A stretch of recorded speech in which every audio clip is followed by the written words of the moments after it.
Hello everyone, welcome back. Today, we are going to talk about a case that honestly makes my blood boil.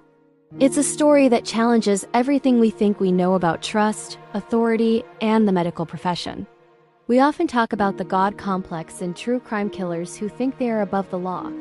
But today's subject, Dr. John Schneeberger, didn't just think he was above the law. He thought he was smarter than science itself.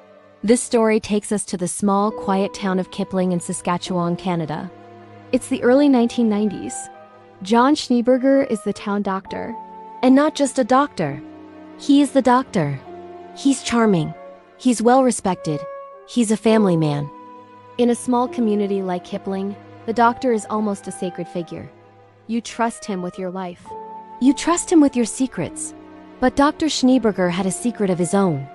A dark, predatory nature that was about to shatter the life of a young woman named Candace. It was late one night in 1992 when 23-year-old Candace went to the hospital. She wasn't feeling well and needed some help. Dr. Schneeberger was on call. He offered to give her a sedative to help her relax, something like Demerol. Candace, trusting the man in the white coat, agreed. What happened next is the stuff of nightmares. Candace drifted into a groggy, paralyzed state. But she wasn't fully unconscious. She woke up in the middle of the examination to realize the unthinkable. The doctor was sexually assaulting her. She couldn't move. She couldn't scream. But she knew exactly what was happening. When she finally regained control and left the hospital, she did the brave thing. She went straight to the police. She told them, "Dr. Schneeberger raped me." Now pause for a second and imagine the reaction. This is 1992. This is a small town. And this is the beloved Dr. Schneeberger. The police were skeptical. The community was outraged not at the doctor, but at Candace. They called her a liar. They said she was hallucinating from the drugs. How could this upstanding pillar of the community do such a thing? But the police had to follow protocol. They brought Schneeberger in for a DNA test. And this is where the story turns into something out of a twisted Hollywood movie. They drew his blood. They compared it to the DNA evidence found on Candace's clothes. And the results came back. Asterisk, asterisk, no match. Asterisk, asterisk, the case was closed.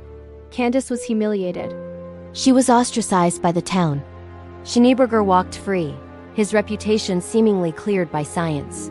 He even played the victim, acting hurt that anyone would accuse him of such a vile act. But here is the thing about narcissists, they eventually get sloppy, or their past catches up with them. Candace never gave up. She knew what happened to her. She lived with that trauma every single day. For years, she shouted into the void, insisting that the DNA test was wrong. And for years, nobody listened. It took nearly 7 years for the truth to come out. And the catalyst wasn't just Candace's persistence. It was new allegations involving the doctor's own stepdaughter. The police decided to take another look. But this time, they weren't going to just take his word or his blood at face value. In 1998, investigators obtained a warrant for a new DNA sample. But this time, they didn't just ask for blood. They plucked hairs from his head. They took a saliva swab. And guess what? Asterisk, asterisk, it was a match. Asterisk, asterisk, the DNA from his hair and saliva matched the evidence from Candace's assault perfectly. So, the big question, the mystery that baffled everyone for years was, how on earth did he pass the first blood test? The answer is one of the most bizarre and disturbing examples of premeditation I have ever seen. Dr. John Schneeberger hadn't just gotten lucky. He had surgically implanted a Penrose drain, a flexible rubber tube into his own arm, under the skin. He had filled that tube with someone else's blood.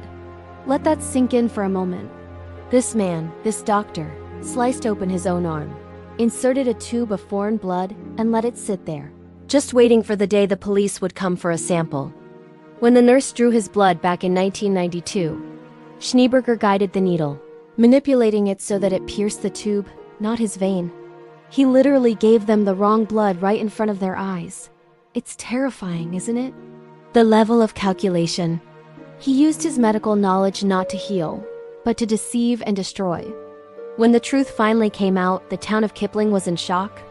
The good doctor was a monster. Schneeberger was arrested and eventually convicted of sexual assault.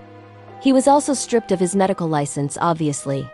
For Candace, it was a vindication, but a painful one. She had spent years being called a liar, years living in fear, all because this man went to extreme lengths to protect his dark side. This case is a stark reminder to always question authority. Just because someone wears a white coat, just because they have a title, doesn't mean they are incapable of evil.